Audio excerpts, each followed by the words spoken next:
Adelante, Jorge, si nos puedes ahí resumir un poquito lo que estabas conversando, por favor. Sí, con mucho gusto. Muy buenas noches a todos los cinco reformistas de América Latina. Un gusto poder dirigirme hacia ustedes y, bueno, aprender también esta noche. Comentaba la oportunidad que tuve ayer de presentarle el proyecto de Familia Cinco Reformas Guatemala a un empresario, que en realidad más que, digamos, empresario, es el dueño de una empresa muy grande, quizás una de las más grandes del país. Y pues yo comentaba que es un tanto difícil, ¿no? Vender, digamos, un proyecto de mediano largo plazo como el nuestro, ¿sí? Y no solo eso, sino también, pues obviamente, tratar de vender una idea y un proyecto que es bastante radical en todas las líneas que se le vea, ¿no? Y, y bueno, Oswald Chamagua, El Salvador, me preguntaba, bueno, ¿cómo lo vendes, no? ¿Cómo lo vendes? Y habrás ofrecido visibilizar la marca, ¿no? El logo, el emblema. Y bueno, realmente lo ofrecí, pero eso realmente no hace cosquillas a un empresario como estos y prácticamente a ningún empresario, al menos en Guatemala. No sé cómo sea en los otros países, pero aquí en Guatemala no, porque la ley electoral y de partidos políticos ha convertido en ilegítima cualquier inversión privada, digamos, empresarial, a cualquier partido político, ¿no? O sea, prácticamente la tendencia de la ley electoral y de partidos políticos es que el financiamiento sea completamente público para que supuestamente no, digamos, no implique conflicto de intereses, ¿sí? Entonces, yo le decía que realmente a este empresario y a esta empresa no le conviene siquiera poder mostrar su marca en nuestro evento, ¿no?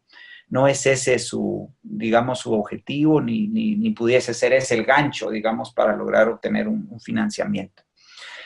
También comentaba que, bueno, la convulsión que se vive en estos momentos en Guatemala, derivado de la histeria anticorrupción que ya conocemos, pues coloca a las empresas en una condición de mucha preocupación por el inmediatismo, ¿no? O sea, el empresario me decía, Jorge, mira qué bonito este proyecto, qué bueno, o sea, adhiero a los principios, me encanta la visión de largo plazo, sabemos que tenemos que apostarle a algo así y mira, es casi seguro que te apoyaremos con esto, pero ¿qué podemos hacer ya, hoy?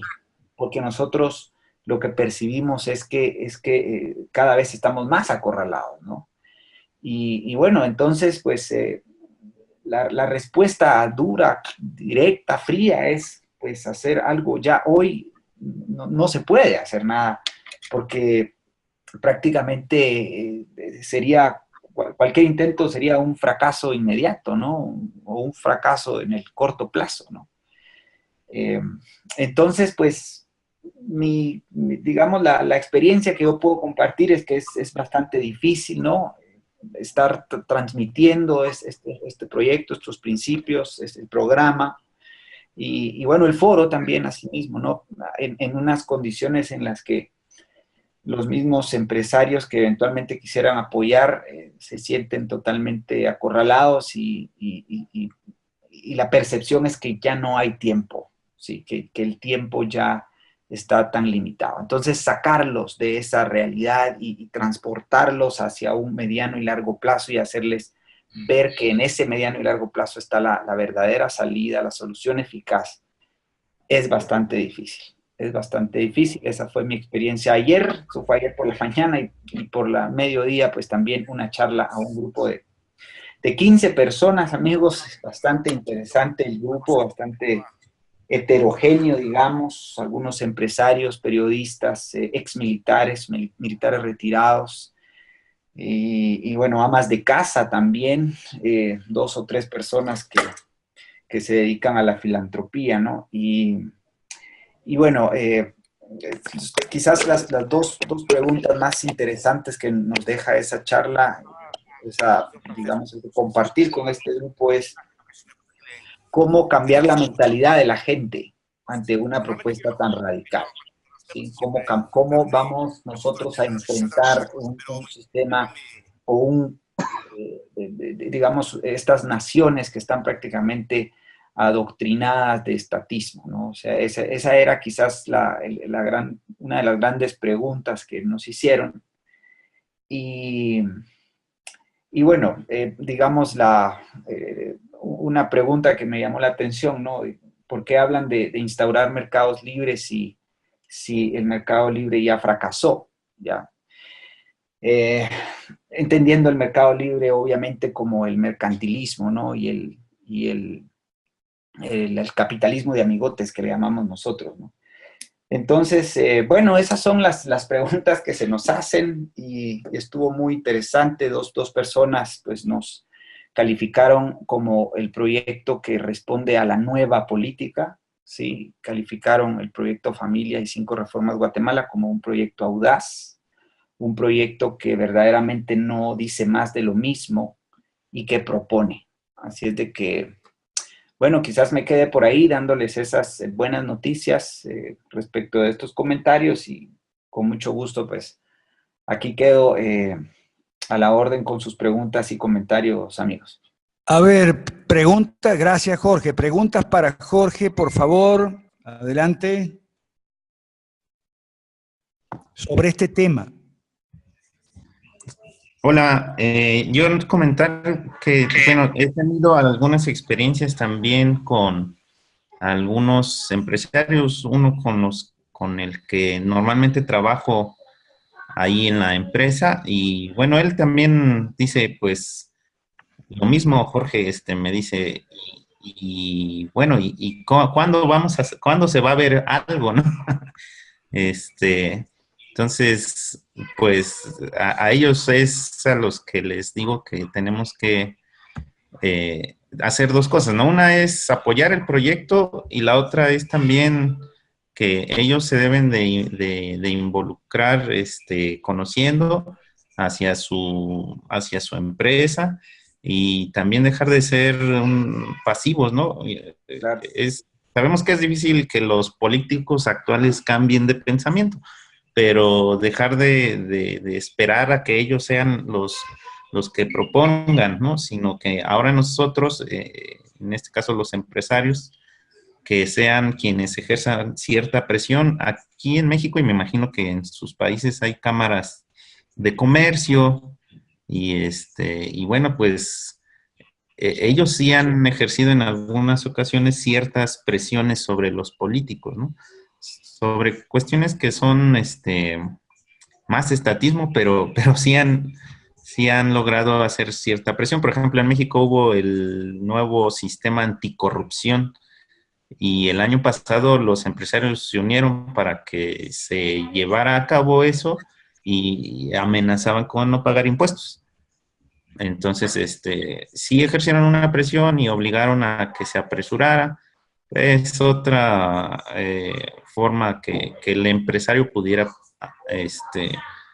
pues, presionar, ¿no? Pero con buenas políticas. Esa del sistema anticorrupción es igual más estatismo, pero Sí, eh, bueno, sí, es la historia que hay, ¿no? sí.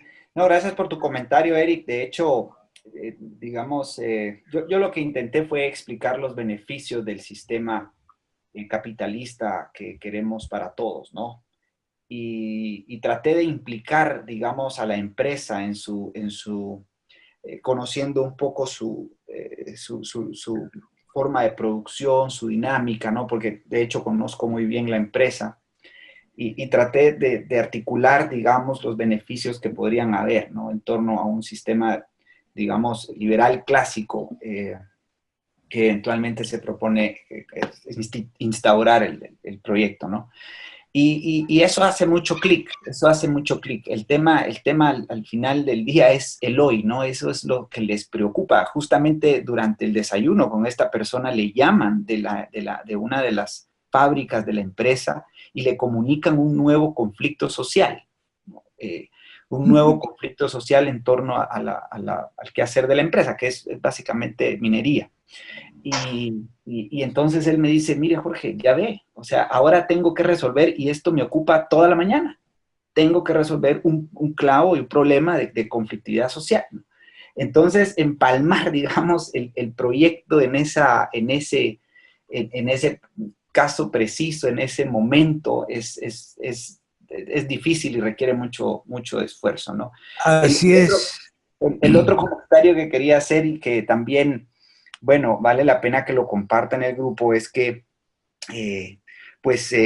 tuve que ser muy claro respecto de que nuestro proyecto tiene que derogar privilegios, ¿no? Suprimir privilegios, porque eventualmente estas empresas grandes, pues han sido privilegiadas, han sido protegidas de alguna manera con todo este sistema de aranceles y impuestos de importación y, bueno, todo este sistema de privilegios que han habido durante muchas décadas. Y bueno, lo positivo fue que este empresario me dijo muy claramente, Jorge, excelente, qué bueno, yo creo que hay que suprimir todo tipo de privilegios y eso realmente fue un apoyo moral importante para mí, se lo hice saber para nosotros, ¿no? Como proyecto, porque le dije que realmente necesitamos de los buenos empresarios, ¿verdad? Y que esta es una oportunidad para reivindicarse, ¿sí? Ante un país que requiere de ese esfuerzo, de esa tenacidad, de ese empuje que tienen los empresarios. Fíjate que, bueno, es interesante cómo se dan estos momentos, ¿no? Y vale la pena compartirlo para que al final pues todos aprendamos cuando nos toque que enfrentar una situación de estas. Jorge, amigos, si me permiten, yo voy a compartir una experiencia, una lección que no es mía, sino de Carlos Boll. Lo que me enseñó Carlos Boll acerca de este tema, cómo hacer que los empresarios apoyen un proyecto de este tipo. Carlos Boll tenía en ese momento, Venezuela estoy hablando, Venezuela años 80. Carlos tenía un proyecto de un periódico liberal, ¿ok? En Venezuela años 80. Entonces él quería que los empresarios le apoyen en su proyecto. Él me enseñó muchas cosas, ¿ok? Yo en los 80 era jovencito, ¿ok? Y aprendí mucho de Carlos Boll, ¿ok? Carlos Boll fue uno de los mejores discípulos de Carlos Rangel, ¿ok? Y un hombre que impulsó mucho liberalismo en Venezuela en los años 80. Y yo personalmente aprendí muchas cosas de él y quiero compartir ahora una. Y él me decía que cuando él hablaba con un empresario, él tenía que entender, él era empresario también, él era empresario no periodístico, pero sí vendía carros, tenía una agencia de venta de autos, ¿ok? Entonces, cuando él me decía, yo hablo con un empresario, no le puedo decir que apoye un proyecto político, ¿ok? Porque el proyecto de él era político periodístico, el nuestro es político electoral, digamos, ¿no? Yo no le puedo decir que apoye un proyecto político porque el empresario no se puede poner una camiseta política ideológica, porque el empresario que tiene que vender carros o tiene que vender refrescos o tiene que vender, yo qué sé, pasta dental a la gente, les tiene que vender a los comunistas y a los socialistas también. Entonces no se puede poner la camiseta de liberal. ¿Okay? Tampoco se puede poner la camiseta de comunista, porque entonces no, bueno, a pesar de que algunos lo hacen, ¿no? Pero no se puede poner ninguna camiseta ideológica o política. Y además está el tema de las presiones de corto plazo, como muy bien Jorge señala aquí que había un conflicto social en una minera esta mañana o ayer.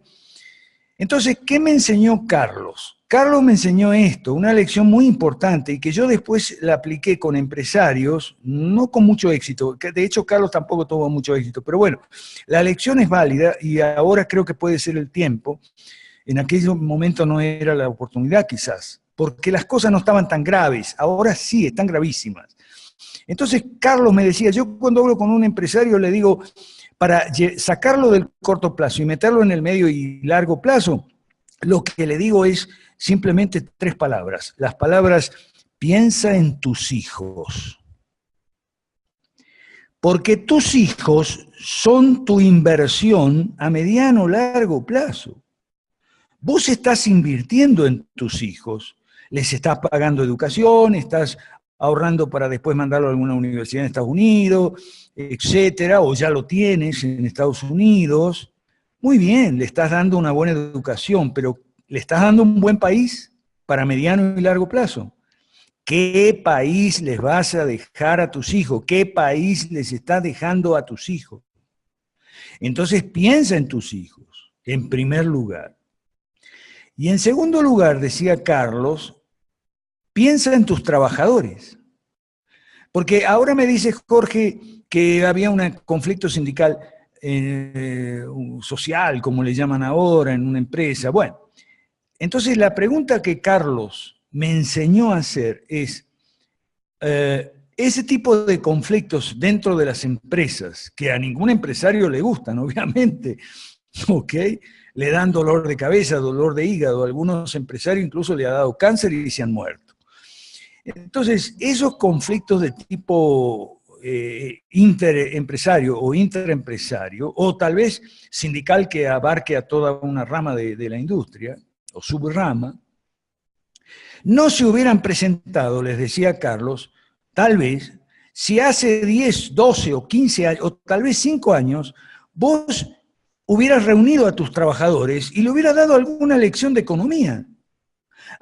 Les hubieras enseñado, si vos no te atrevías, podías traer un economista, ¿ok?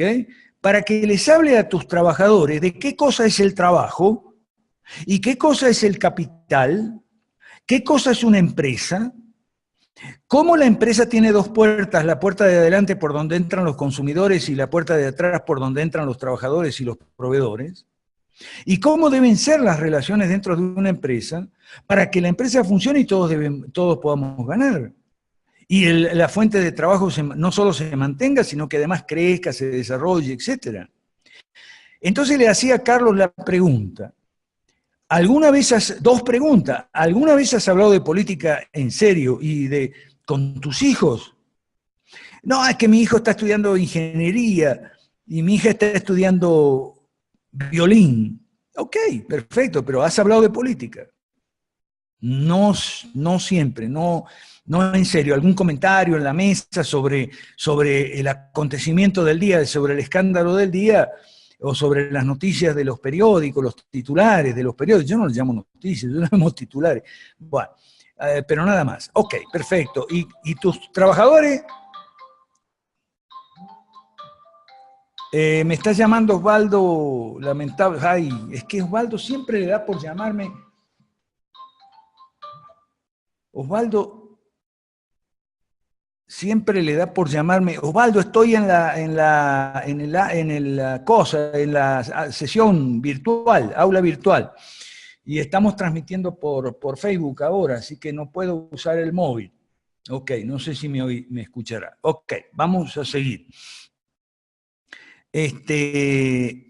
Entonces, estábamos en que, ¿has hablado con tus hijos de política? ¿En serio? No. ¿Has hablado con tus trabajadores? Ay, ¿has hablado con tus trabajadores? No. Bueno, tienes que hacerlo. ¿Qué estás esperando? Si lo hubieras hecho hace algún tiempo, las cosas quizá hubieran salido diferentes en tu familia o en tu empresa.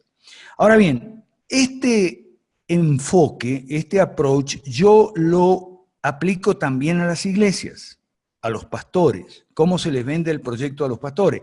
De la misma manera que a los empresarios. Al empresario se le habla de sus hijos, o sea, su familia, y sus trabajadores, o sea, su empresa. ¿Ok? A los pastores les pasa algo similar, porque no se pueden poner una camiseta político-ideológica porque tienen feligreses, ¿ok? Que por ahí se pueden molestar y se van o cosas por el estilo. Esto era un tema recurrente cuando yo estaba en Guatemala, los 2 años que pasé de mi pasantía en Guatemala, con el pastor Harold Caballero. Ok. Entonces, a ver, por favor, los micrófonos, gracias. Entonces, el enfoque con los pastores debería ser igual para venderles el proyecto, en 2 planos. para sacarlos del corto plazo y ponerlos en el mediano y largo plazo, ponerlos a pensar en un horizonte de tiempo mayor que el hoy, mañana y la semana que viene, son las dos preguntas que Carlos le hacía a los empresarios. Piensa en tus hijos, has pensado en tus hijos, qué país le vas a dejar, y has pensado en tus empresarios, les has hablado de economía a tus empresarios y a tus trabajadores y gerentes. ¿Has traído alguna vez algún economista para que les hable a tus trabajadores y gerentes de economía, de lo que es una empresa, de lo que son los trabajadores, de lo que son los empresarios, de lo que son los ahorristas, de lo que es el ahorro en una economía y lo que es el capital? En fin, no. ¿Y cómo se relaciona eso con la política y las leyes malas? No. Bueno, es lo mismo, hay que hacerles pensar en los hijos y hay que hacerles pensar en los trabajadores, a los empresarios y en los feligreses, o sea, parroquianos, a los pastores, ¿ok? Y eso funciona, y yo creo que hoy las cosas están mucho más graves, las cosas están revueltas en toda América Latina, ¿ok? Esto no es casual, todas esas explosiones de los mapuches en Argentina, que tiene que ver con la explosión de repente defender la CICIG en Guatemala, tiene que ver, todo esto se planifica desde La Habana y Caracas. ¿Ustedes qué piensan? Por Dios, ¿ustedes para qué creen que se reúnen todos los años el Foro de Sao Paulo? En una ciudad distinta igual que nosotros. Nosotros somos el antiforo de Sao Paulo. Ellos se reúnen para planificar y decidir cómo van a jodernos cada vez más. Y lo están logrando en Guatemala, en Argentina, en Colombia con la FARC y este señor Santos, ¿ok? En Brasil, Lula está compitiendo en las encuestas con Bolsonaro. Entonces, yo diría que tenemos ejemplos para poner, o sea, por ejemplo, en países que no están tan revueltos, bueno, ponerle de ejemplo a la gente los países donde la cosa está muy revuelta, como en Guatemala y en Argentina, por poner dos ejemplos nada más. Yo estoy seguro que cualquiera de ustedes va a poner mucho más en su país y demás, conflictos magisteriales, por ejemplo, en Perú, huelgas de maestros, etcétera, etcétera, etcétera. ¿Ok? Entonces, yo voy a esa lección que Carlos me enseñó. No sé si hay comentarios sobre esto o sobre este tema o sobre algunos otros temas, no sé. Adelante. Cambio. Adelante. Cambio. Escuchamos. ¿A quién le toca? Profe, yo solo decir que me parece una excelente perspectiva de cómo abordar a los empresarios, al menos. Excelente, profe. Muchísimas gracias por compartirla. Lástima que no se lo consulté antes de la reunión, pero es que, bueno, los empresarios suelen ser así. En la reunión me la pidió, o sea, me la ofreció más bien el día lunes a las 9 de la noche y la cita fue ayer a las 7 de la mañana, así que tuve tan poco tiempo que bueno. Solo el apellido de Carlos dijo, perdón, profe. Val, lo voy a escribir en el chat. Val, Carlos Val. ¿Ok? Ok. Gracias, profe. A ver si lo está. Ya va, que lo quiero escribir aquí. Carlos Val, o Val. Ahí lo escribí, Carlos Val. Los venezolanos. Tal vez los muy jovencitos no, pero los venezolanos de más edad saben de quién estoy hablando. Estoy hablando de Carlos Boll, una persona a quien yo le debo mucho en mi educación de liberalismo. Él me enseñó mucho de liberalismo, cosas que yo no sabía, y las aprendí de él, y del trabajo de él, de los escritos de él. Fue el primero que me dio la oportunidad de escribir semanalmente en un periódico en Venezuela, y me ayudó mucho a desarrollarme y a aprender, ¿ok? Entonces, yo siempre le he estado muy agradecido, a pesar de que tuvimos ciertas diferencias, lo cual no es sorprendente para los que me conocen.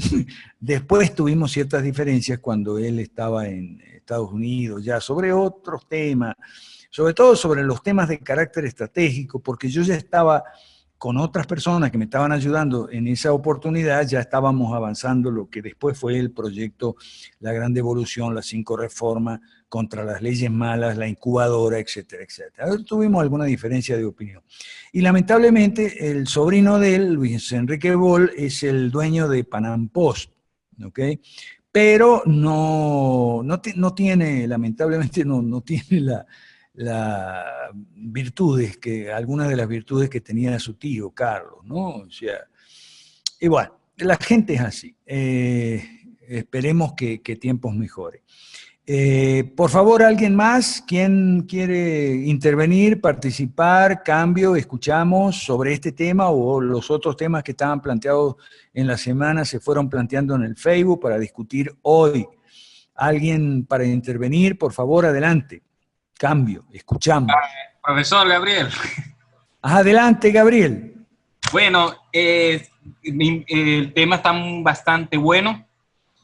Una cosa que más bien quiero, otro tema, ¿no? En caso de lo que ya llegó el Papa Francisco aquí a Colombia, yo me imagino, si usted puede agregar, es que van a hablar un acuerdo sobre el acuerdo de la FARC, ¿no?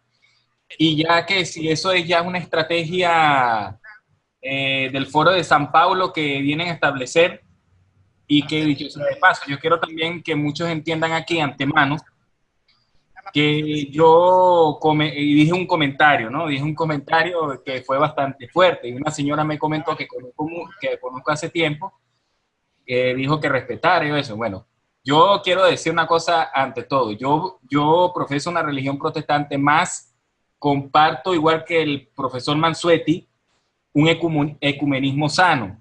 Es decir, yo respeto mucho a los católicos, y dentro de la Iglesia Católica Romana hay bastantes eruditos muy buenos. Y yo siempre digo que el Papa Juan Pablo II, él sí fue un papa que estaba en honor al capitalismo, que se llamó Caro Bortila, y ese es el papa que yo lo considero como un verdadero papa. Este señor no, o sea, yo no estoy de acuerdo con lo del papado, pero sí lo reconozco como un verdadero intelectual y que de verdad quiso la libertad de todas las naciones. A este señor de verdad que no lo reconozco, pero en fin, la cuestión es sobre eso, que como ya Colombia tiene 1 centímetro para pasar a ser una nación poco a poco comunista, y bueno, que usted dice que si ya es, aquí lo que viene es armar la nueva estrategia según las directrices del Foro de San Pablo. Así es, Gabriel, gracias por tu intervención. Un mensajito para los que nos están viendo por Facebook, los que están viendo y escuchando por Facebook. Yo no puedo invitar o teclear aquí, yo lo dejo ahí, que se transmita, después queda grabado, lo pueden escuchar en diferido, lo pueden compartir con sus amistades la sesión de ahora. En relación a lo que dice muy bien Gabriel es de Venezuela, pero vive en Colombia. ¿Ok? Desde hace ya algún tiempo. Sobre el ecumenismo sano, quiero destacar y dar las gracias al pastor Donald Herrera, que no sé si está en la sala o está en Facebook, nos está siguiendo, porque se sacó una foto con Laje y Márquez y abajo puso, y los dos son católicos. O sea, Donald envió un mensaje de ecumenismo sano, muy gráfico, muy bueno, ¿ok? Que estamos promoviendo muchos pastores y líderes cristianos de diversas denominaciones en el sentido de avisarles para que se pongan... se actualicen en las noticias que las guerras de religión entre protestantes y católicos terminaron ya. Terminaron en el año 1648, las guerras mundiales, o sea, europeas, entre católicos y protestantes. Después siguieron guerras hasta el día de hoy, por ejemplo, en Irlanda, pero eso son guerras políticas, no son de religión. Las de religión terminaron en 1648 cuando se firmó la Paz de Westfalia. Eso no significa, y ahí es este mensaje de ecumenismo sano, tiene 2 partes, ¿ok? Y yo voy a aprovechar la excelente oportunidad que nos está dando Gabriel de sacar ese tema, hay que sacarlo, ¿ok? Gracias, Gabriel. El ecumenismo sano es algo que tiene 2 partes. En primer lugar, un católico romano, me refiero, con un protestante, sea presbiteriano o sea luterano, o con un evangélico no protestante, general, bueno, los bautistas y por supuesto los pentecostales son evangélicos pero no son protestantes. En realidad son tres grandes tribus cristianas, como yo les llamo, tribus, ¿ok? Los católicos de Roma, los protestantes y los evangélicos, que son en su mayor parte pentecostales. Entonces, no nos vamos a poner de acuerdo en nuestras opiniones teológicas. Y el ecumenismo no es para eso, no es para discutir opiniones teológicas, ¿ok? Ni relacionadas con la iglesia, ni algo. Para eso existen muchos y muy buenos foros, instituciones cristianas dedicadas con mucha buena puntería, dedicada a conversar sobre opiniones teológicas diferentes, ¿ok? El proyecto 5 Reformas no es religioso en ese sentido, como muy bien Pablo Zambrano siempre nos aclara ahí, ¿ok? No es un proyecto de carácter religioso, es un proyecto de carácter político, de inspiración en lo que en la época de los padres fundadores de los Estados Unidos se llamaba los principios generales del cristianismo. Y los principios generales del cristianismo es algo, según lo entendían allá los padres fundadores de los Estados Unidos, que ellos pertenecían a distintas denominaciones, ahí había cuáqueros, luteranos, anglicanos, católicos romanos, bautistas, por supuesto, ¿ok? Los principios generales del cristianismo eran básicamente los del cristianismo histórico, de los primeros siglos, los primeros concilios, y eso era el patrimonio común, digamos, la herencia común y el aporte que había que hacer, la contribución para los Estados Unidos. Ahora, para discutir opiniones teológicas hay otro foro, otras instancias, ¿ok? Hay seminarios, que los seminarios, por lo menos los que yo conozco, que son muy buenos en América Latina y en Estados Unidos, en Europa, tiene generalmente un seminario de una denominación, digamos, con una camiseta inscrito en una corriente de tradición o de opinión teológica, suele invitar a líderes, escritores, teólogos, evangelistas, apologistas de otra denominación y se sientan y conversan y después todos a tomar cerveza. ¿Okay? Entonces, el ecumenismo sano tiene esa parte. No nos vamos a poner de acuerdo sobre nuestras diferencias teológicas y esto no es para ese fin, es para otro fin. Y la segunda parte es que, bueno, tenemos, por llamarlo en términos muy simples y de sentido común, a ver si nos entendemos, tenemos enemigos comunes. El humanismo, la rama más virulenta del humanismo, que es todo este ecologismo radical, el feminismo, el marxismo cultural, por una parte. Por otro lado, el islam político.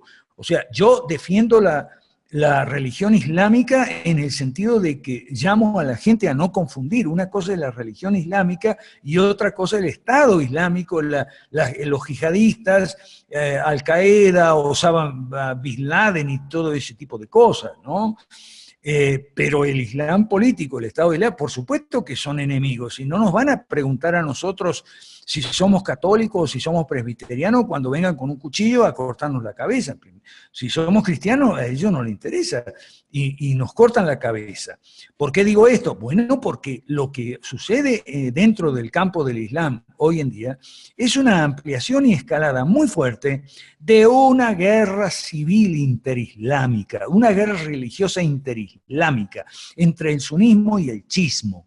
Ok, eso yo lo voy a repetir y siempre escribo sobre ese tema, pero la gente parece como que no me oye mucho, por lo menos en el momento que yo lo escribo. Yo a veces tengo la agradable sorpresa que me da mucha gente que me dice, hoy leí su artículo, y me menciona un artículo que lo había escrito como 2 o 3 años antes, pero bueno, ok, mejor tarde que nunca, ok, y entonces yo siempre insisto sobre este tema. Lo que hoy tenemos es antes que nada un recrudecimiento de una guerra civil interislámica entre chiitas y sunitas.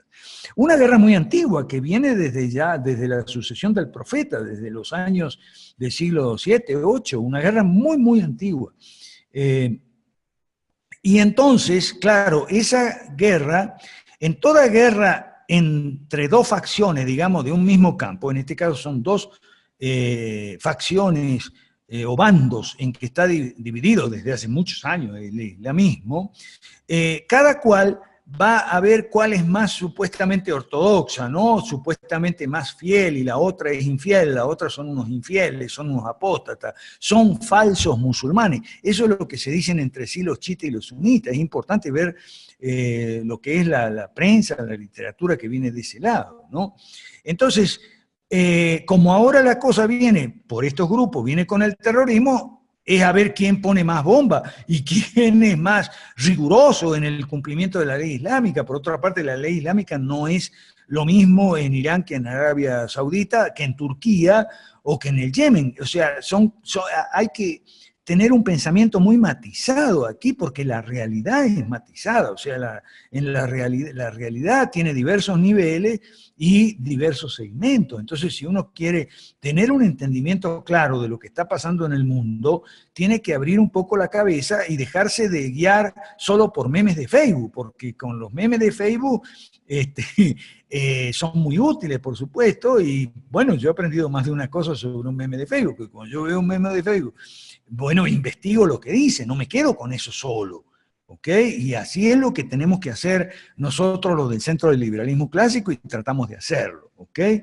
Y difundir buenos autores, buena bibliografía, y sobre todo tener discernimiento para lo siguiente, que es muy difícil. Encontrar algunas perlitas buenas en autores malos, y encontrar algunas fallas, algunas cagaditas, vamos a decir así, en autores buenos.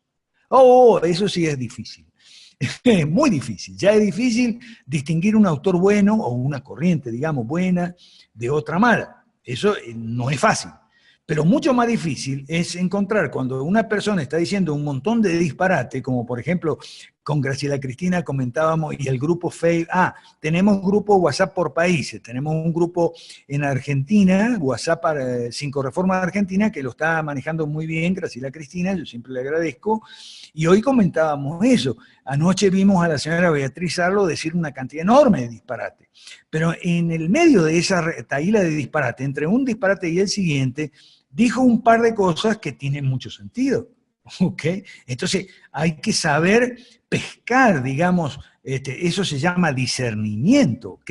Hay que saber pescar alguna cosita con sentido que pueda decir una tarada, como la señora Beatriz Arlo, ¿ok? En medio de una retaíla de disparate. Y decir, no, un momentito, esto que dice tiene sentido.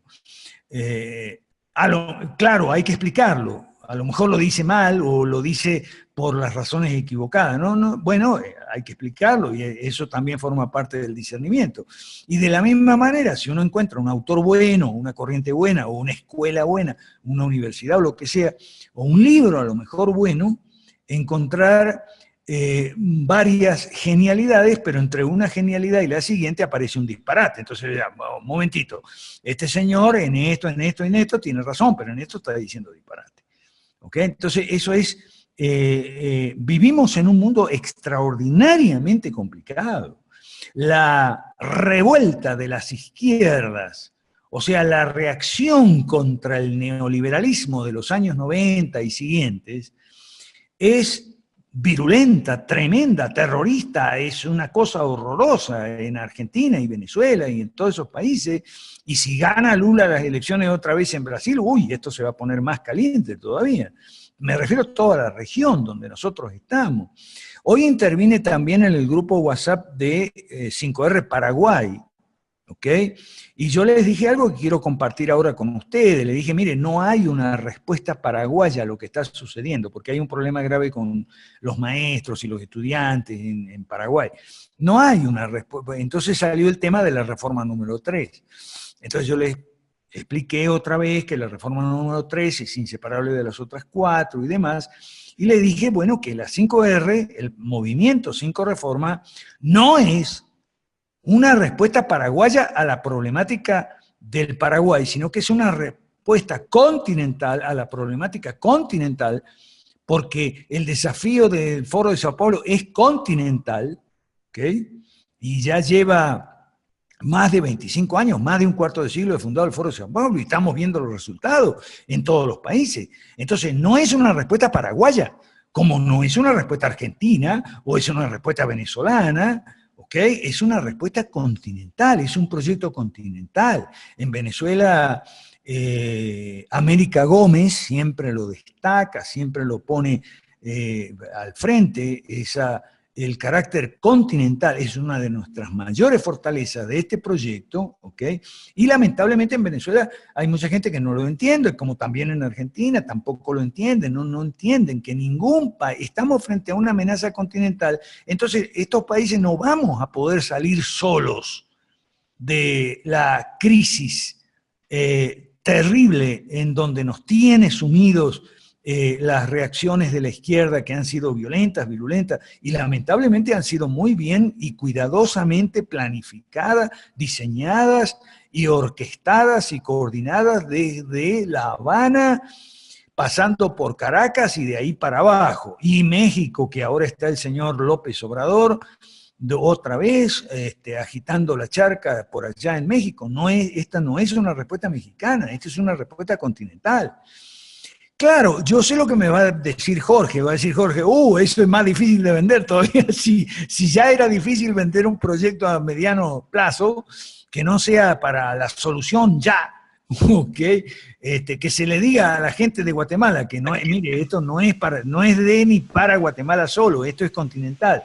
Bueno, hay que hacerle ver a las personas. Yo lo que les pido, por favor, le pedimos todo, en nombre de Jorge, en nombre de Osvaldo Chamagua, en nombre de Carlos Aguilar, todo el grupo que estamos liderando esto, porque esto no es una cosa de Jorge solo, o de Claudio Sola solo, o de Alberto Mansuetti, no, en absoluto.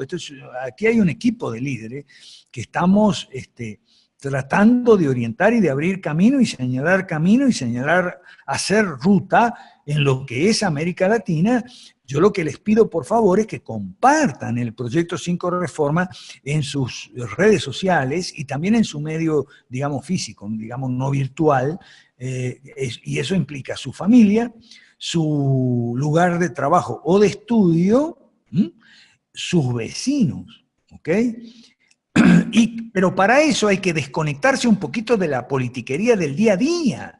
Hay que desconectarse un poquito de, por ejemplo, en Argentina, ¡ay, cómo van las causas en Comodoro Pi! Olvídate de las causas en Comodoro Pi, olvídate un ratito, ¿ok? Y concéntrate en las 5 reformas y empieza a hacerle propaganda al grupo 5 reformas para que la gente lo conozca, lo que es el movimiento 5 reformas, que conozca el tema de la incubadora, que conozca el tema de las leyes malas, que conozca el tema de la reforma educativa, la privatización de los partidos políticos. Sí. Que conozca el tema de la incubadora, que conozca el tema de las leyes malas, que conozca el tema de la reforma educativa, la privatización de los partidos políticos. Sí. Que conozca el tema de la incubadora, que conozca el tema de las leyes malas, que conozca el tema de la reforma educativa, la privatización de los partidos políticos. Que conozca el tema de la incubadora, que conozca el tema de las leyes malas, que conozca el tema... Gracias, Eric. La tecnología a veces nos traiciona. Ok, entonces, pero para eso tiene que desconectarse un poquito. Por ejemplo, en Venezuela desconectarse de las elecciones regionales, que si fulanito es candidato, que si no es candidato, olvídese un poquito de eso por un ratito, olvide de eso y empiece a hacer conocer el movimiento 5 Reforma en Venezuela. ¿Ok? Lo mismo, qué sé yo, en Brasil olvídese un poquito de Odebrecht, que todavía sigue dando coletazo el caso Odebrecht. O sea, olvídese del escándalo de hoy, porque mañana ya va a venir otro escándalo. Entonces, todas sus opiniones sobre el escándalo de hoy, mañana ya van a estar desactualizadas. En cambio, si le hacemos ruta al movimiento 5 Reforma, eso no se va a perder actualidad. Eso va a estar vigente y cada vez más vigente a medida que va pasando el tiempo, sobre todo cuando nos reunimos en marzo, si nos reunimos, si Dios quiere, en marzo del año que viene en Guatemala, para el tercer Foro Liberal de América Latina. Aprovecho para invitar a los que están en la sala de Zoom y para los que nos están siguiendo por Facebook. Ok, ¿alguien, quién quiere intervenir sobre estos temas o sobre algún otro para plantear alguna experiencia, contarnos? No sé si está por ahí Joel Zamora de México, que está en Estados Unidos, me dijo que nos iba a contar hoy acerca de el DACA. Ok, DACA, te vas DACA, el DACA. Y Norman Urban de Puerto Rico nos iba a contar sobre cómo Puerto Rico ha sido el laboratorio experimental de los demócratas en Estados Unidos para sus planes sociales y sus medidas del estado de bienestar que después han ido a Estados Unidos. No sé si están en la sala, porque ya hay 22 personas, yo no sé, aquí están los que están en la sala. Yo estoy muy concentrado en lo que estoy hablando y no me fijo quiénes están en la sala. No sé, está por ahí Norman Urban de Puerto Rico, está por ahí, pregunto, Joel Zamora de México, pero que vive en Estados Unidos, y si no, bueno, alguien más, por favor. Ahí veo a Anaí Carrasco, veo a Adriana Manosalva en la sala de Zoom, para los que me ven por Facebook. Sala de Zoom es esto. Puede usted entrar si quiere, si no es ahora, será el miércoles. Esto es todos los miércoles. Si no estoy yo, está Jorge, está Eric, está otro coordinador, ¿ok? Pero esto los miércoles no se suspende, aunque yo no esté. Bien, está Adriana Manosalva, está ¿quién más? David Chamale de Guatemala, está Fermín Garay de Argentina, está Gustavo Quintini, saludos Gustavo, que hacía tiempo que no venías por acá, está Pilar Alonso, saludos, contento de tenerte por aquí, está Teresita, que no me acuerdo quién es Teresita, ahí está Joel Zamora, ¿quieres hablar? ¿Quieres participar? Joel Zamora, saludos, está Pedro Godoy también de Bolivia en la sala de Zoom. Joel Zamora, ¿quieres intervenir? Saludo. ¿Algún otro, alguien más? Profesor, Jorge, nuevamente, solo con una consulta muy directa, profe. Disculpe que me perdí, pero no entendí exactamente las dos razones para el ecumenismo sano. O sea, si las pudiera repetir así en concreto, profe, disculpe. Sí, no hay problema. No son dos razones, son dos partes que tiene el tema del ecumenismo sano. ¿Okay? La razón es que tenemos que nuestros enemigos, los enemigos del cristianismo, los enemigos de todos los cristianos, y a eso le pedimos ayuda a los que no son cristianos, que nos dejen hacer el trabajo que tenemos que hacer, que es quitarle a la izquierda el voto cristiano confundido, el voto cristiano despistado. Eso es nuestra estrategia. Yo recomiendo siempre la lectura, eso se explica muy bien en la página web Foro Liberal de América Latina. Hay un documento que se llama Políticas, Estrategia y Táctica. Ahí está explicado el tema de cómo quitarle el voto cristiano confundido a la izquierda, y ese día se viene abajo la izquierda electoralmente hablando. Esto lo sabemos por encuesta, como muchas otras cosas de las 5 reformas que nosotros hemos aprendido. Lo digo como equipo, Centro del Liberalismo Clásico, por eso hablo en plural, no hablo por mí solo, lo hemos aprendido de las encuestas.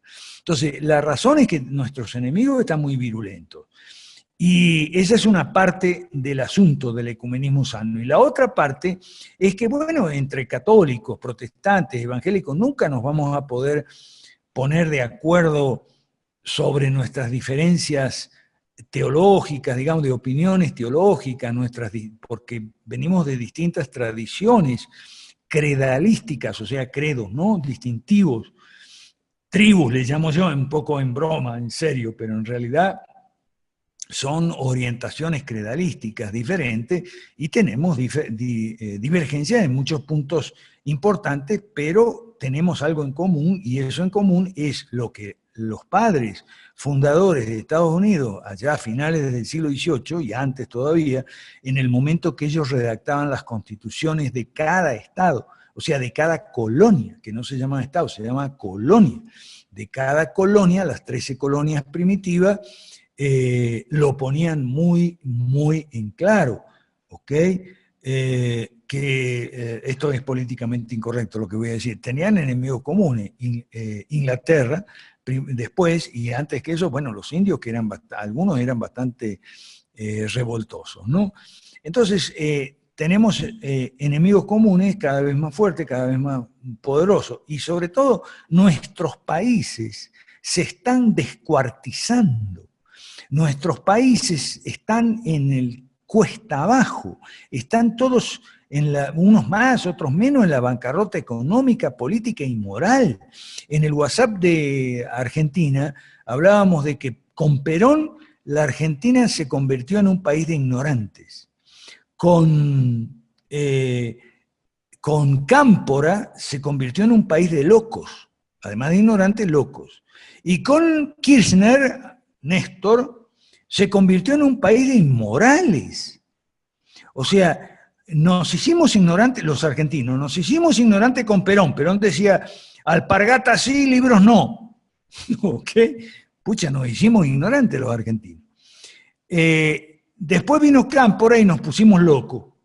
Porque Perón era un esquizofrénico, digamos, político, que primero alentaba las formaciones armadas, los grupos subversivos y terroristas, y después los quiso rebanarles la cabeza, pero ya era tarde. Entonces nos contagió esa locura a todos cuando Cámpora, ¿ok? Los argentinos nos volvimos un país de locos, Argentina se volvió un manicomio.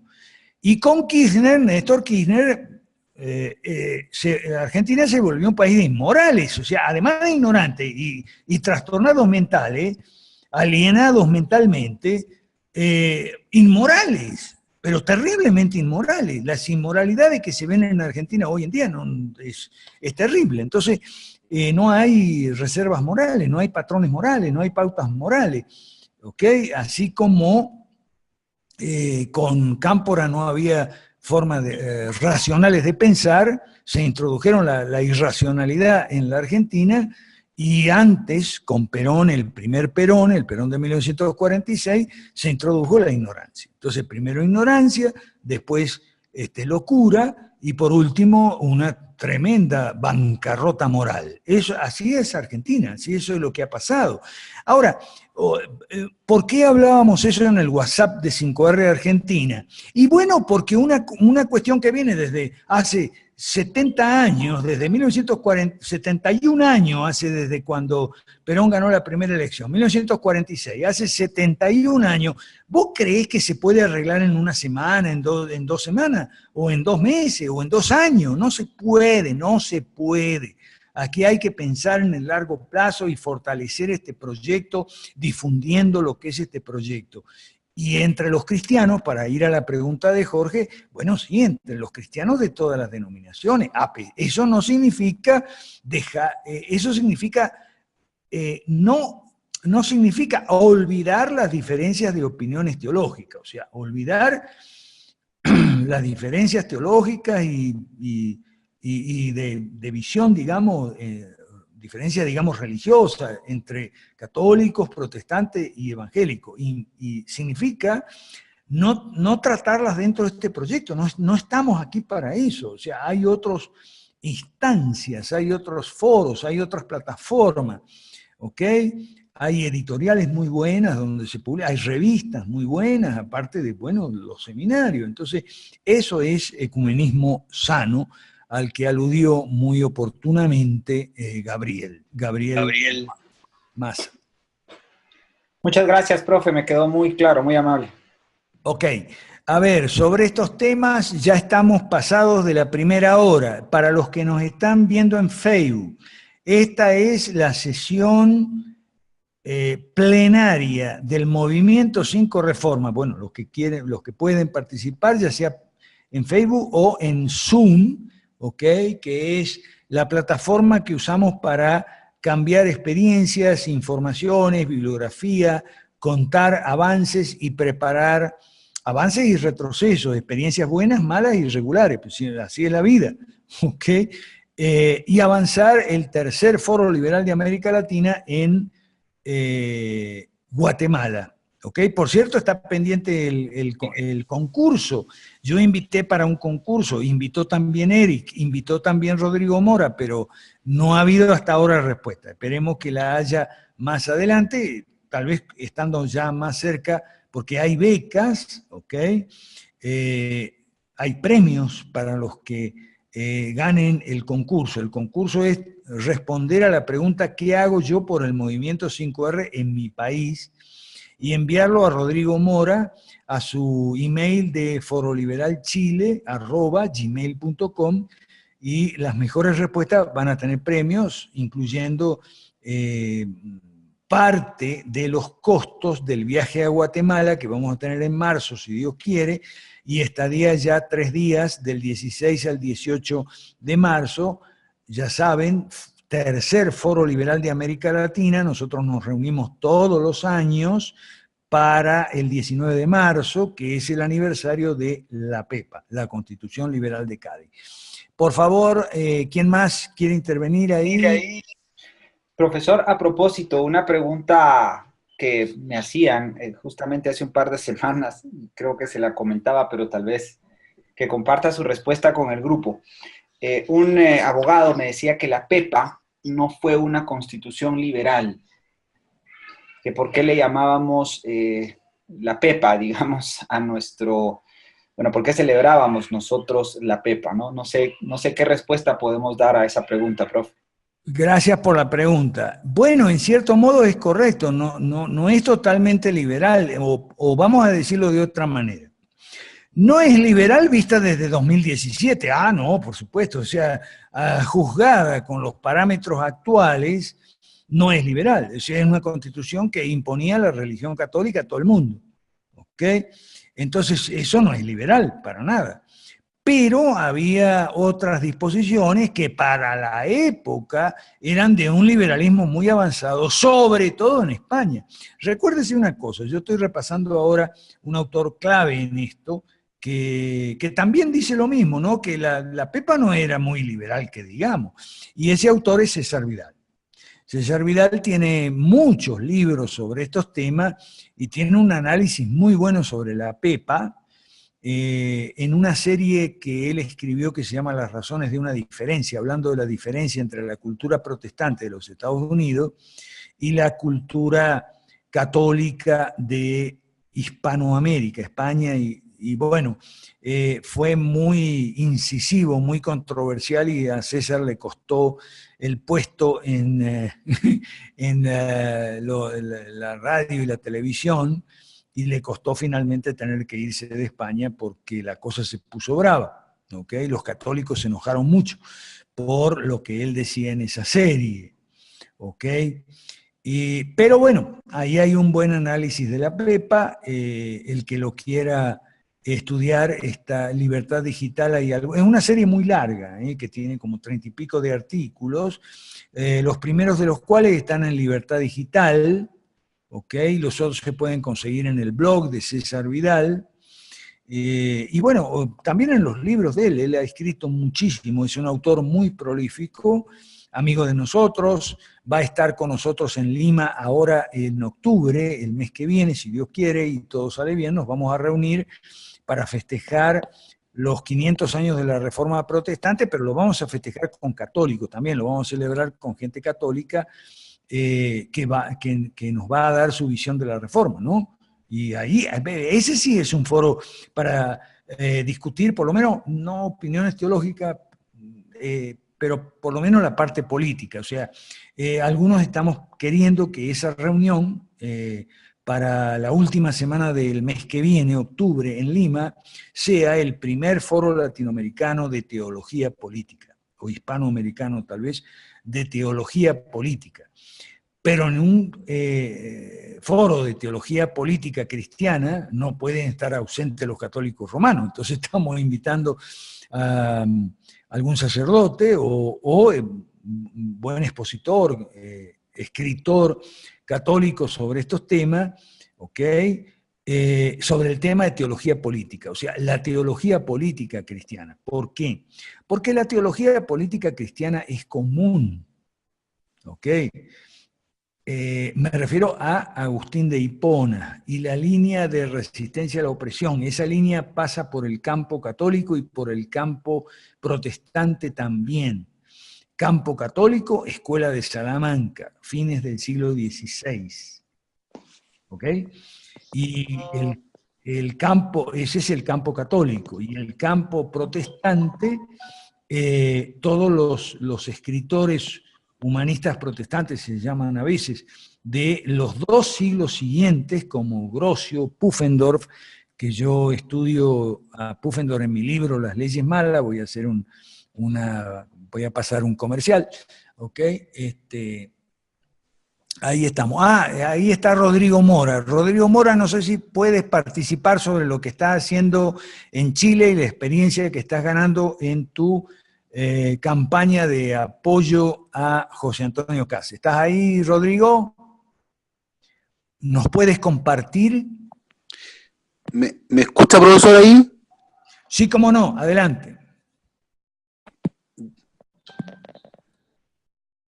Adelante, a Rodrigo Mora de Chile, adelante, te escuchamos.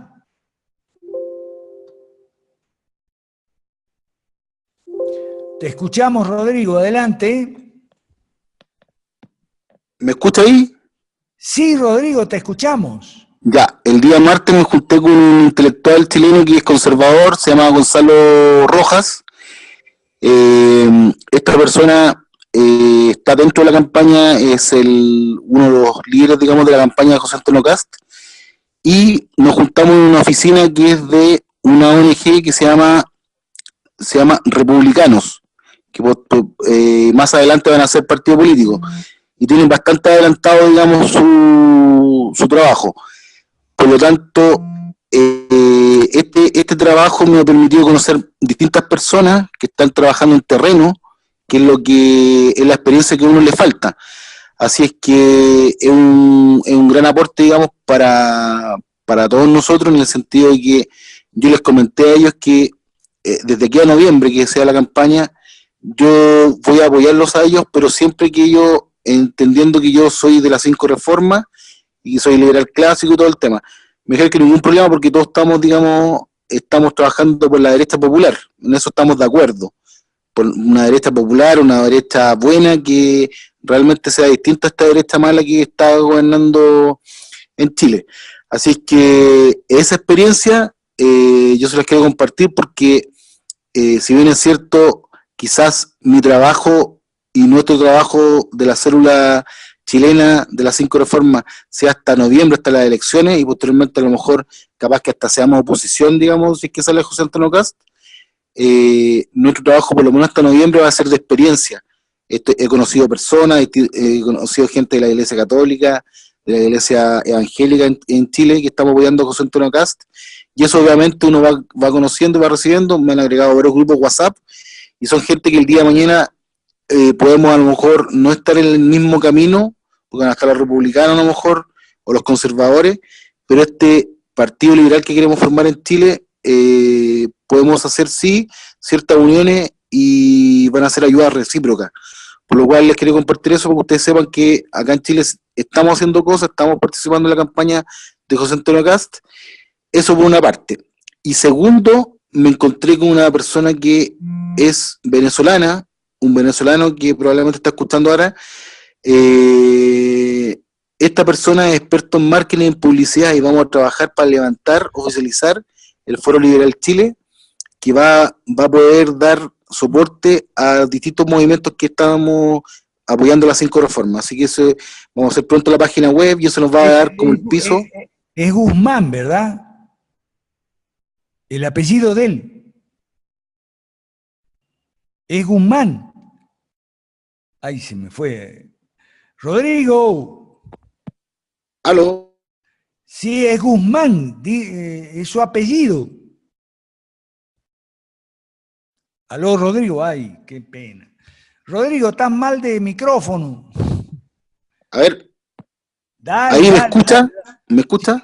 Dale, te ya. Escuchamos. Dale. Perfecto. El apellido Guzmán es una persona que sabe bastante de publicidad, tiene experiencia, y estamos estudiando cómo atacar a la campaña de José Antonio Kast de forma más específica para tener mayor visibilidad dentro de la campaña por medio del Foro Liberal Chile. O sea, que en el fondo no sea solamente un par de personas que estamos apoyando, sino que va a haber una página web que de aquí a noviembre va a empezar a registrar visitas, vamos a empezar a motivar ya más masivamente por correos masivos, redes sociales, etcétera, las 5 reformas, por lo cual también es un aliciente para todos nosotros para poder buscar alternativas distintas a lo que comúnmente podemos trabajar. Así que esas 2 líneas estamos trabajando. Primero, en lo general, la campaña de José Antonio Kast con las personas, pero también en la parte de redes sociales online vamos a hacer un trabajo mucho más profundo con esta web y con esta ONG, digamos, que es el Foro Liberal Chile.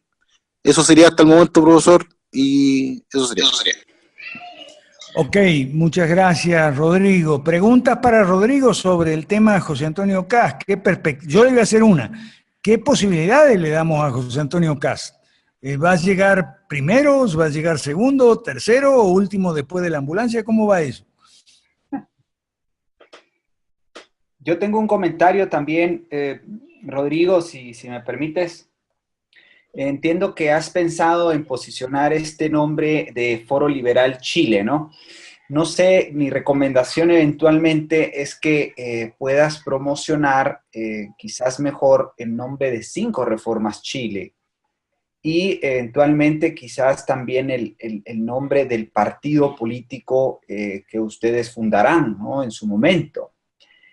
Quizás eso pueda posicionar mejor y no crear una dualidad o una duplicidad con el Foro Liberal de América Latina, que eventualmente también te puede servir de gran soporte continental, ¿no? Y después con Foro Liberal Chile y Foro Liberal de América Latina puede surgir una confusión.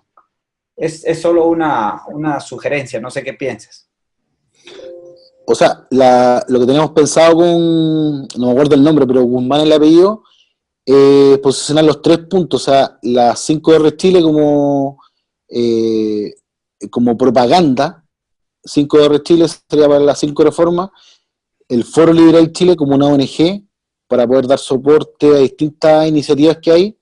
Por ejemplo, una iniciativa, nosotros ahora en este momento de la célula madre, está Eduardo Rojas, que él es casi pastor de una iglesia luterana acá en Chile, y él tiene bastante público, bastante gente. Él se está posicionando en la parte, armamos una página que se llama, página de Facebook, que se llama Liberales, Devolucionarios y Cristianos, y él se va a apuntar a esa parte. Entonces con él va a ser una ONG también. Entonces el Foro Liberal Chile que pretende ser como el paraguas para distintas iniciativas de todas las personas, digamos, porque cada persona tiene distintas iniciativas. Y el Partido Liberal Devolucionario, ese es el que, digamos, el largo plazo. Todas estas iniciativas que estamos haciendo nosotros para finalmente el partido político tenerlo. Bueno, también tenemos estas empresas, queremos formar empresas también. Hay un diario electrónico que después queremos entregar en la calle, entonces todo va a ser relacionado al Partido Liberal Devolucionario. Ese va a ser nuestro objetivo final. Gracias, Rodrigo. ¿Más comentarios o preguntas para Rodrigo, por favor? Adelante, cambio, escuchamos. No sé si Joel Zamora puede compartirnos. Ok. Bien. ¿Sobre este tema o sobre algún tema relacionado, alguien para compartirnos? Adelante, escuchamos. A ver, Joel Zamora no lo veo entre los participantes. Ah, sí, aquí está. Joel Zamora, ¿puedes compartirnos sobre DACA? Me parece que la tecnología lo está traicionando. Joel Zamora, ¿puedes compartirnos sobre DACA? No, bueno. ¿Alguien más que quiera compartirnos sobre estos temas, sobre algún otro tema, por favor, del salón de Zoom? Profesor Gabriel. Ajá, adelante, Gabriel. Fíjese, el tema que estuvimos hablando anterior ante la participación del pastor Rodrigo Mora, anticipadamente, que estamos hablando sobre esas constituciones. Perdón, no es pastor, Rodrigo es católico además, no es pastor. Ah, ok, está bien, ok, gracias. Bueno, vea, como le estaba planteando, sabes que la Constitución de 1811 aquí en Venezuela no es netamente liberal, inclusive sí tiene, por ejemplo, algunos artículos que defienden en una república federal, el libre mercado, pero hay algo que se caracteriza por ser igual a otras constituciones de antes, que en su artículo 2, creo, defienden que digamos, la iglesia oficial que hay que defender y que hay que sostener es la Iglesia Católica. Y eso lo dice la Constitución de 1811, y creo que también el cambio que le hicieron a esa Constitución todavía se preservaba ese artículo. Pero yo estuve profundizando, investigando un caso peculiar, no sé si usted me corrige, que en las constituciones que ha habido en Colombia había una, creo que fue del año 1862, 63, hay una que hicieron los liberales de aquel entonces, pero no los liberales izquierdosos, sino esos liberales que sí defendían el libre mercado, respeto a la propiedad privada, o también lo que se llama los derechos a la vida, a la libertad y la propiedad, y algo muy interesante, la separación de iglesia y Estado, ¿no? Ellos abogaban en esa constitución por una separación de iglesia y Estado, y también dijeron que tampoco se trata de desterrar la religión, sino poner la religión, o sea, poner la iglesia en su lugar donde debe estar, y los agentes políticos como debe estar, pues, en su justa posición. Eso es lo que yo quería agregar. Muchas gracias, Gabriel, muchas gracias. Si está Joel Zamora, nos puede contar del DACA, y si no, bueno, Gabriel, no sé si nos puede contar algo algo más sobre el proceso de paz y la presencia de el señor Bergoglio, con perdón.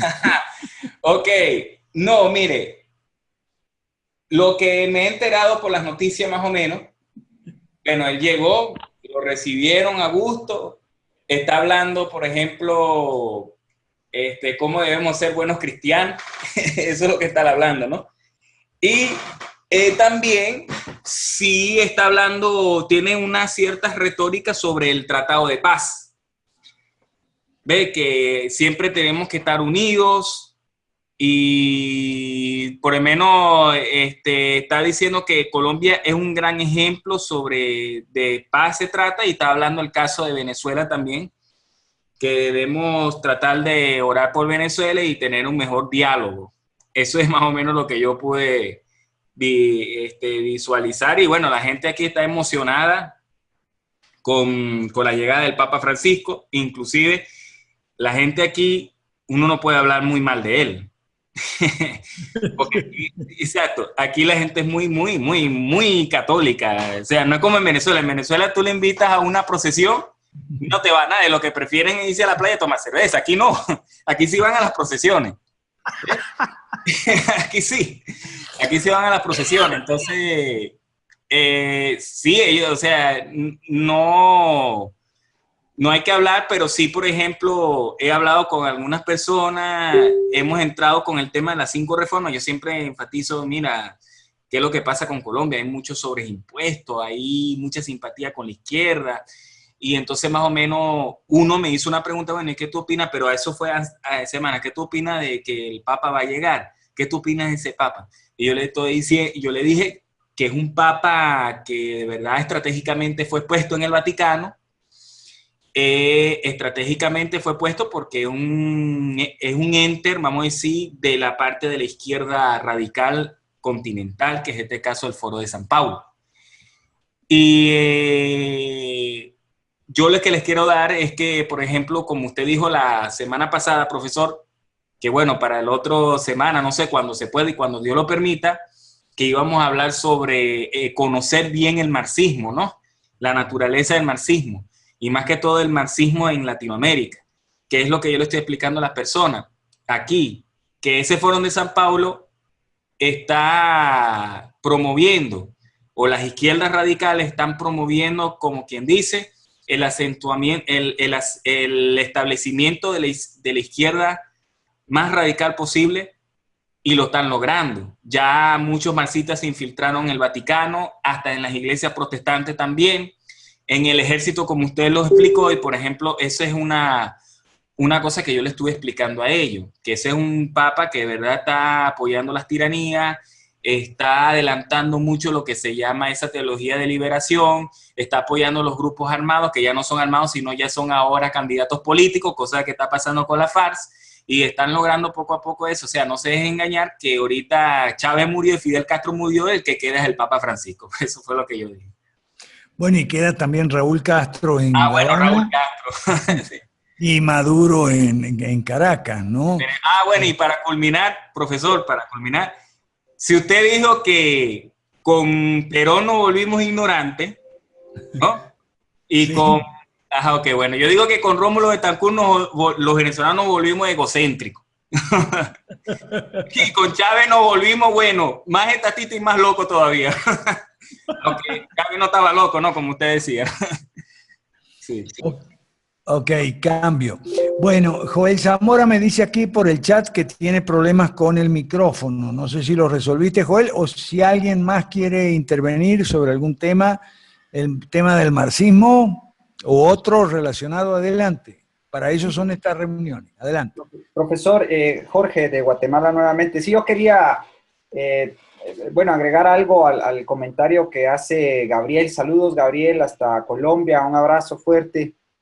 Y bueno, agregar que también el Papa Francisco adhiere a esta visión del ecologismo irracional, ¿no? Y bueno, su carta de exaltación, Laudato Si, y recientemente el 1 de septiembre, que lanza un mensaje conjunto con el patriarca ecuménico Bartolomé, un mensaje conjunto donde piden que el 1 de septiembre se destine como día de oración por el medio ambiente. Y bueno, este mensaje es un mensaje que tiene más o menos unos 6 párrafos. Yo tuve acceso a él en la misa del domingo. Yo soy cristiano católico. Y bueno, pues nuevamente haciendo evidente, ¿no? Haciendo muy patente su adherencia a este ecologismo irracional, muy alineado a la agenda de la izquierda en el ámbito del medio ambiente, ¿no? Adhiere a toda la agenda del cambio climático antropogénico, lo cual he dicho en reiteradas que es un fraude, ha sido mucha información manipulada desde el principio de este siglo, y básicamente ha sido una de las grandes banderas de la nueva izquierda, ¿no? Entonces, bueno, nada más agregar ese punto porque es importante, seguro pues va a referir algo en Colombia sobre el tema, y no está de más poner en alerta a nuestros amigos de que lamentablemente el Papa Francisco tampoco en este rubro pues gana la clase, ¿no? Así que nada más el comentario ahí. Hay que contar por qué. O sea, hay que contar lo siguiente, que el Papa Francisco estuvo en La Habana, ¿ok? Y en La Habana les dijo a los cubanos que lo siguiente: ustedes tienen que abrazarse a la pobreza como a una madre. Repito, está ahí, búsquelo. Fue el Papa Francisco a decirle a los cubanos lo siguiente: ustedes tienen que abrazarse a la pobreza como a una madre. Digo esto porque hay que decirlo, porque si no la gente puede pensar que uno está en contra del Papa, vaya a saber por qué el Papa Francisco. Bueno, estamos en contra del Papa Francisco porque es comunista, porque solo un comunista puede decirle a los cubanos, para mí eso fue una canallada terrible, decirle a los cubanos, ustedes tienen que abrazarse a la pobreza como a una madre. Eso es una cosa horrorosa. Entonces, Jorge, aparte de señalar esto, quería felicitarte por tu artículo de hoy. Y quería que nos comentes un poquito, hablando del ecologismo irracional. ¿A qué te refieres, Jorge, con eso del ecologismo irracional? Tu artículo de hoy, Harvey, sobre el huracán Harvey, está muy bueno. Compártenos un poquito, Jorge, por favor.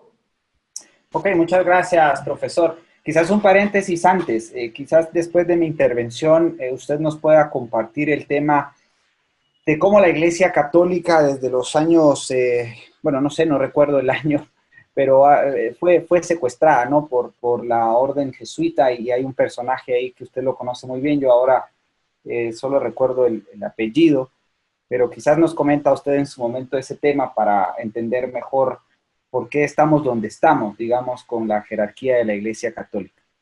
Bien, por ecologismo irracional, pues entendemos nuevamente esa versión del ecologismo que pasa necesariamente por la emoción nada más, y que acude al argumento emotivo, al argumento de calar miedo y culpas a los seres humanos por el supuesto daño que se ha producido sobre el planeta Tierra, ¿no?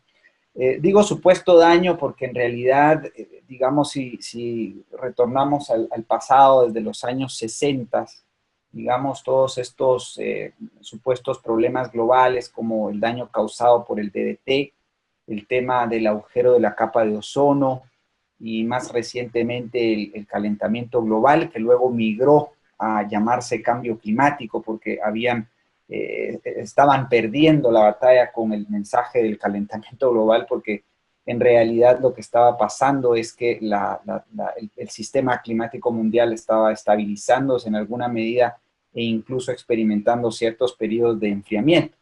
Entonces, pues decidieron migrar al tema del cambio climático. El ecologismo irracional acude a estos argumentos, ¿no? A estos argumentos emotivos, a estos argumentos que cabalmente, como usted decía en alguna oportunidad, no pasan por la razón, ya no pasan precisamente por la razón, porque obviamente es ciencia, ¿no? Mucho de esto es ciencia dura y pura, digamos, y entender, digamos, todos estos fenómenos físicos, estos fenómenos, digamos, que suceden en el ámbito de la biología, de la química, de la física, es un tanto complejo, ¿no? Entonces, la izquierda se ha valido muy bien de esta relativa complejidad y ha traducido un mensaje bastante emotivo, bastante simple, bastante que pareciera ser incluso evidente, ¿no? Por ejemplo, el tema de los huracanes, y fácilmente una de las tácticas, Al Gore le llama a uno de los doctores, un climatólogo norteamericano que yo sigo mucho, el doctor Roy Spencer, dice que la táctica de Al Gore es hacer ver como algo sin precedentes, algo que eventualmente ha tenido precedentes, ¿no? Y cabalmente en los primeros dos párrafos de mi artículo de hoy trato de referir tres grandes huracanes que han golpeado en el pasado a Houston, y uno precisamente que encontré muy a tono porque justamente en 1935, un huracán de gran magnitud sumergió prácticamente la ciudad, y la sumergió por un nivel de 17 metros de agua, ¿no? Y este huracán Harvey lo hizo a un nivel de 12 metros, es decir, 5 metros menos, ¿ya? Evidentemente, casi 100 años después podemos encontrar que el daño puede ser mayor derivado de la cantidad de infraestructura y la mayor cantidad poblacional, pero han existido en el pasado siempre muchos huracanes y huracanes de gran magnitud, y eso pues obviamente lo echan por la borda los ecologistas irracionales, ¿no? Entonces, pues a eso me refiero yo con el ecologismo irracional, profesor. Pues hoy por hoy se avecina un nuevo huracán, esta vez a las costas de Miami, de la Florida, y bueno, esperemos y elevemos nuestras oraciones porque pues no hayan tantas víctimas. o no hayan víctimas, por supuesto, que dicho sea de paso, cada vez más las víctimas son menores, ¿sí? En una gran inundación que hubo en California entre 1900,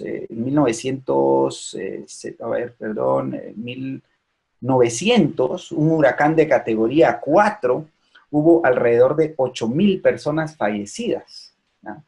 En el 2017 el huracán Harvey únicamente, entrecomillado por favor, únicamente deja un saldo de 38 personas fallecidas, es decir, solo el 0.5%.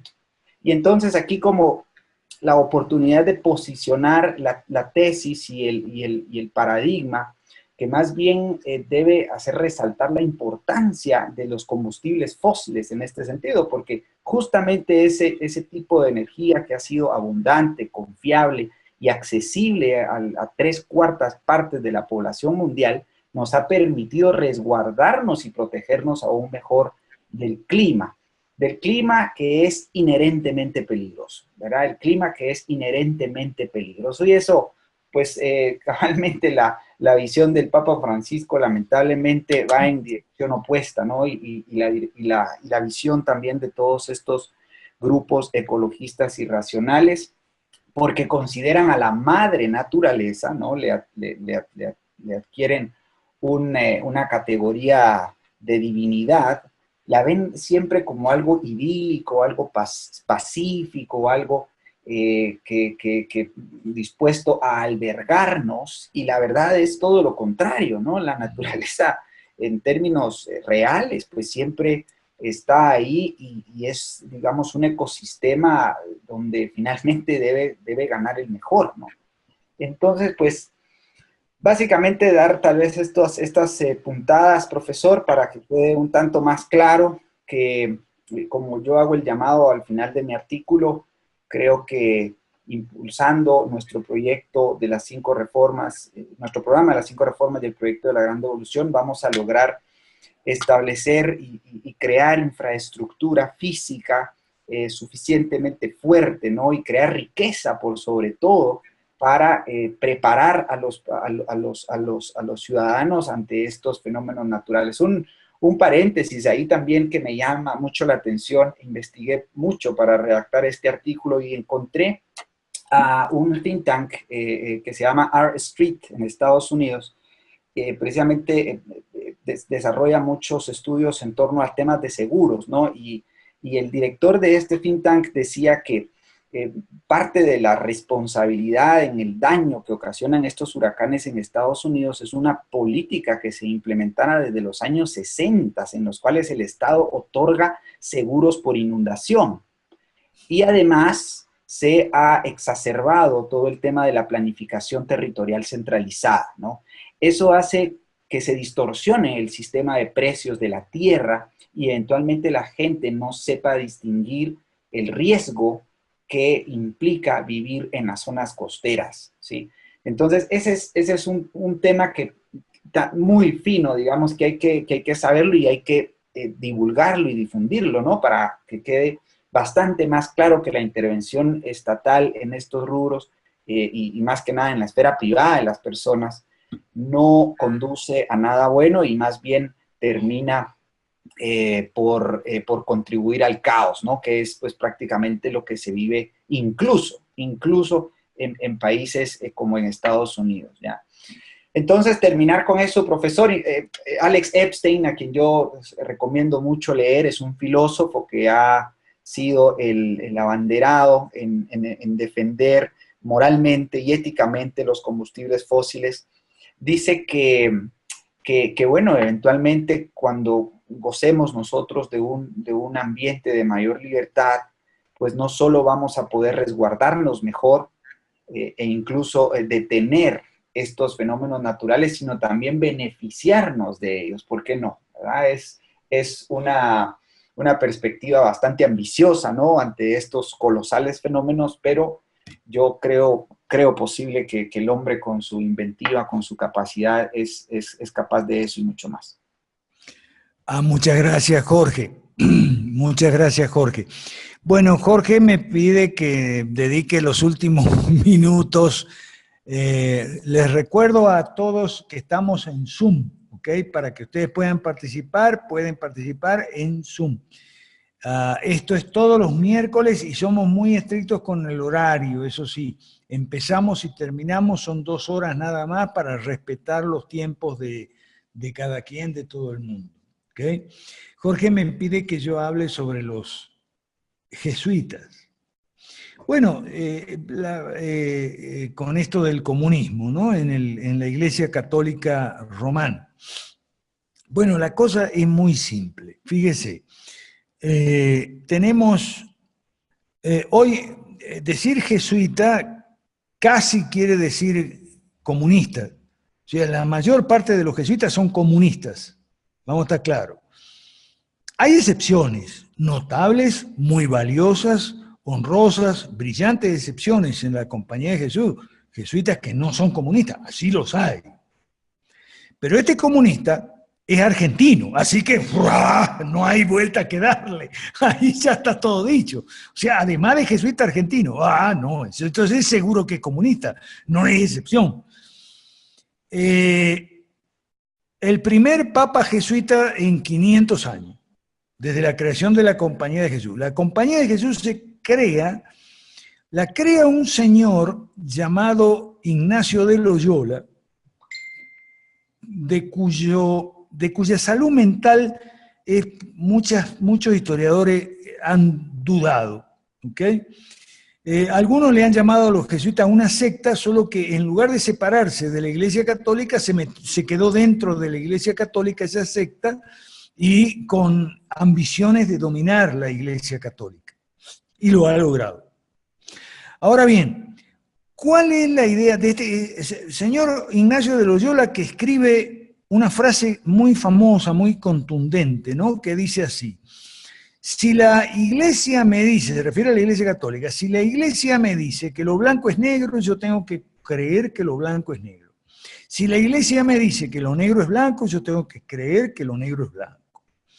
Un señor que es capaz de escribir esa frase está poniendo a la Iglesia por encima de la Biblia. Ahí viene la gran separación, la gran división y la madre de todas las demás divisiones entre católicos y protestantes.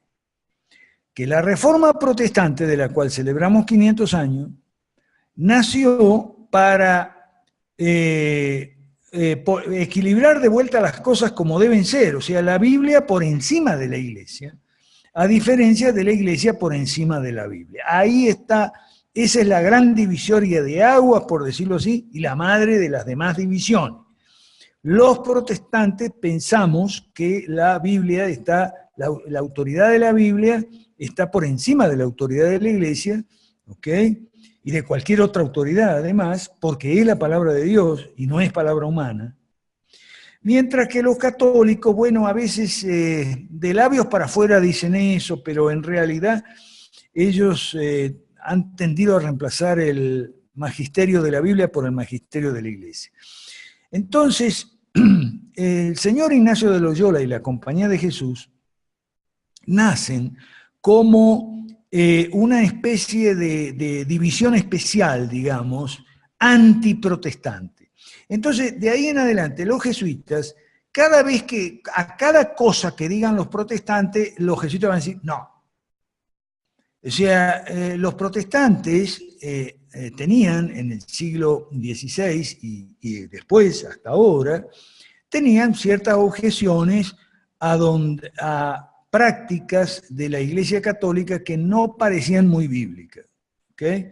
Como por ejemplo el celibato sacerdotal, como por ejemplo la confesión auricular antes de la Eucaristía, como por ejemplo el papado con esos poderes súper extraordinarios, como por ejemplo, bueno, después fue la Virgen María, el lugar que ocupa la Virgen María, ¿ok?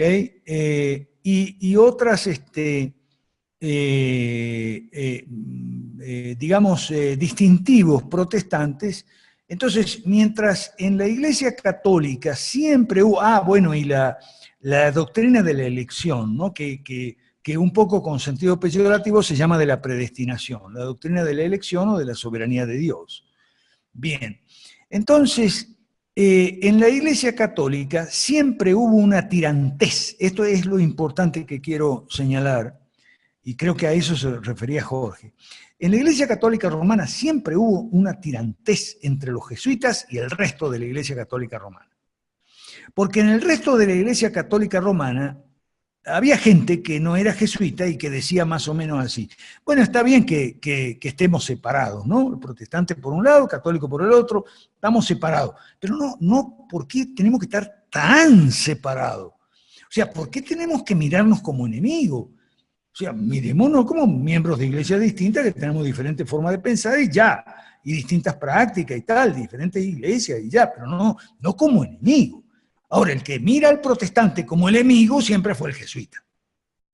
El jesuita siempre estaba dispuesto a enfatizar, en lugar de enfatizar los puntos comunes, como decían los incluso católicos norteamericanos, en lugar de enfatizar los puntos comunes, no, tenemos que enfatizar aquello que nos separa.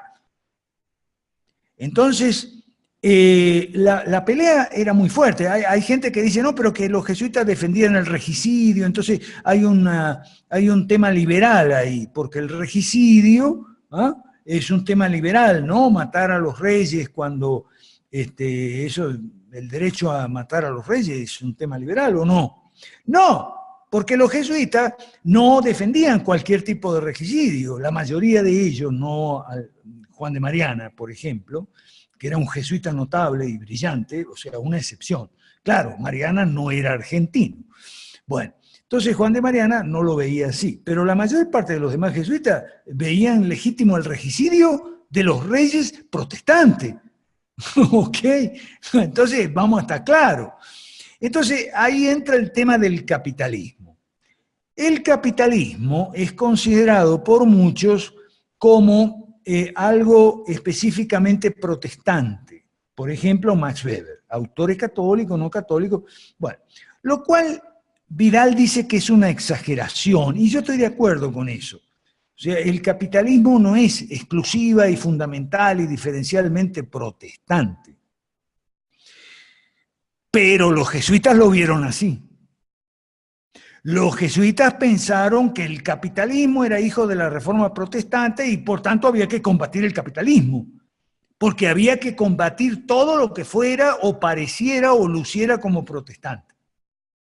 La orden jesuita fue suprimida, o sea, hubo un papa, creo que uno de los Clemente, que suprimió la orden jesuita, ¿ok? Más o menos un poco antes de la Revolución Francesa, siglo XVIII, finales del siglo XVIII, y bueno, se confiscaron todos sus bienes. O sea, el Papa firmó la orden de suprimirla, un decreto suprimiendo la orden jesuita, porque ya estaba cansado de los jesuitas y las infinidades de cosas que había en los jesuitas. Un rigorismo teológico, pero horroroso.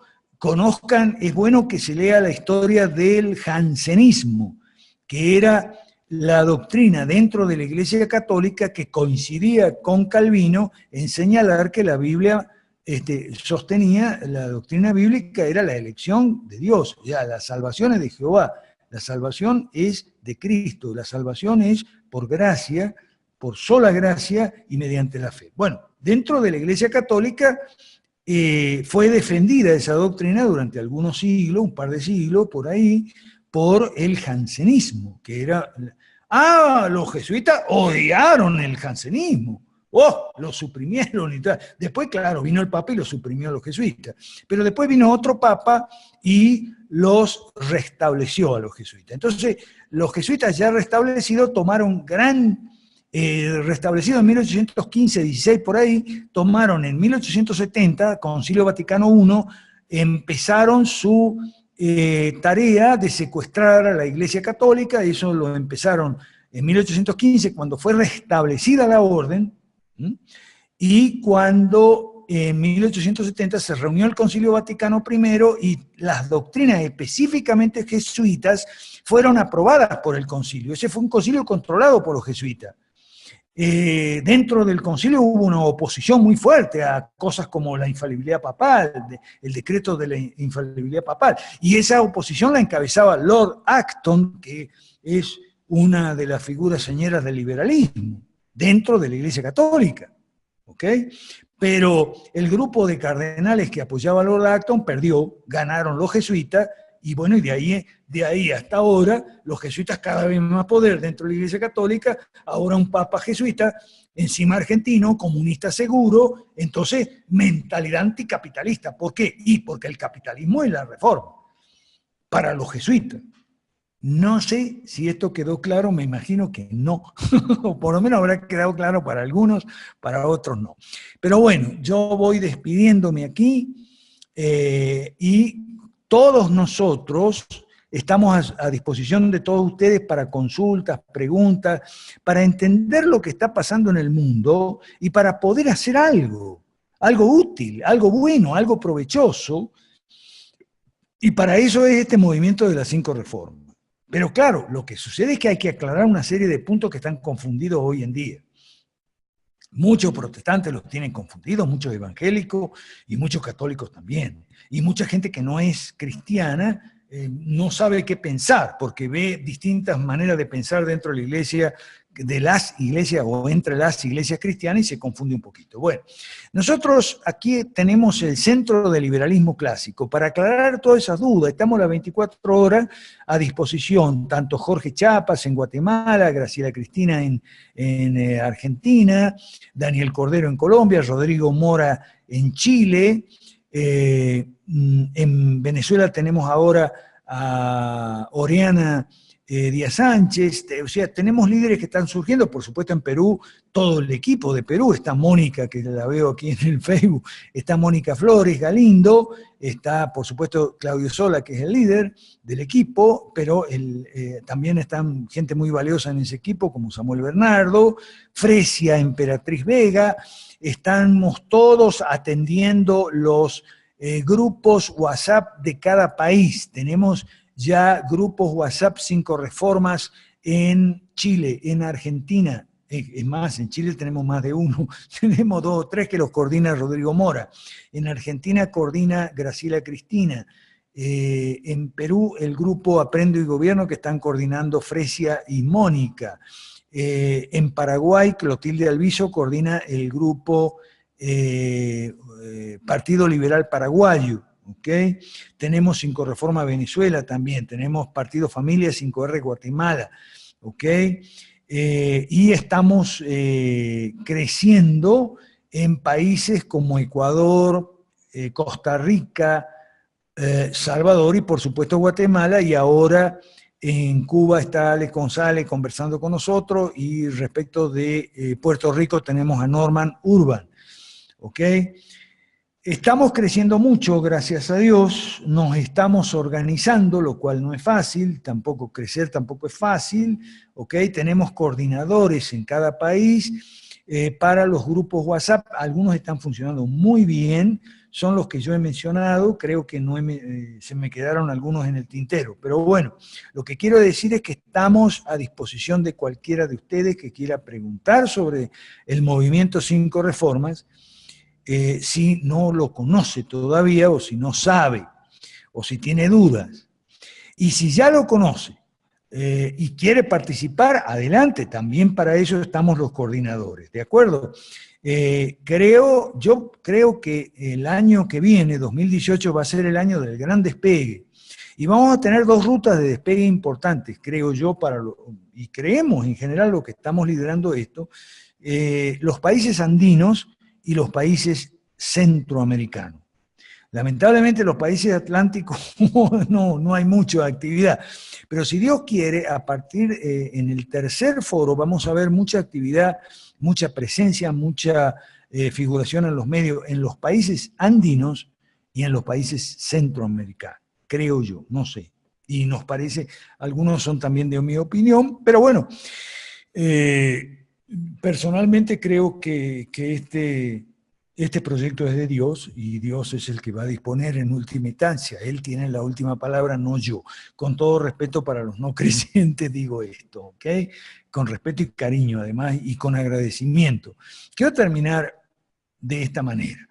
Quiero terminar dando gracias a Dios y dando gracias a los no creyentes también por su apoyo, por su comprensión, por su afecto, por su gente que se está jugando en los distintos países por este proyecto, a pesar de que no son cristianos y saben muy bien que los cristianos, bueno, de momento somos mayoría, no sé el día de mañana, pero se están jugando con nosotros, están jugando codo a codo, están jugando adelante, porque les recuerdo lo de jugar atrás y lo de jugar adelante, están jugando adelante. Entonces yo, cuando miro a los católicos, a los protestantes y a los evangélicos, yo lo que digo es que si en el movimiento 5 Reformas nos estamos llevando bien con los no creyentes, ¿por qué no nos podemos llevar bien entre nosotros, caramba?